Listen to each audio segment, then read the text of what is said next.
देण्याचं काम असेल हे आदरणीय दादांनी त्या कालखंडामध्ये केलेलं आहे. आज खऱ्या अर्थानं म्हणजे आज सुद्धा आमचं मन होत नाही की दादांच्या पुढे स्वर्गीय राहावं.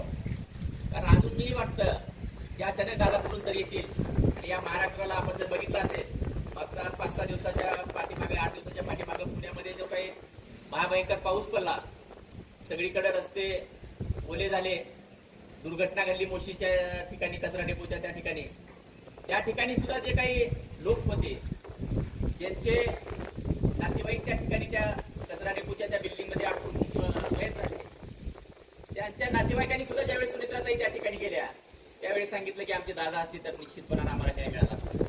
म्हणजे बोले तेसा झाले त्याची बंदावे पावली ज्या पद्धतीने आपण म्हणतो त्याच पद्धतीनं जे काम होतंय ते होते म्हणून सांगणारे आणि जे काम होणार नाही ते होणार नाही म्हणून सांगणारे असे स्पष्ट वक्ते नेते पण आदरणीय दादांची ओळख संपूर्ण महाराष्ट्राला होती. आज दादांची जयंती आपण या ठिकाणी साजरी करतोय.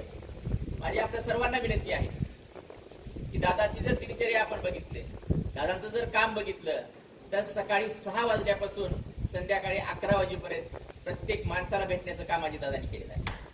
आपण तर आपण सुद्धा काही गोष्टींचं पालन करणं गरजेचं आहे.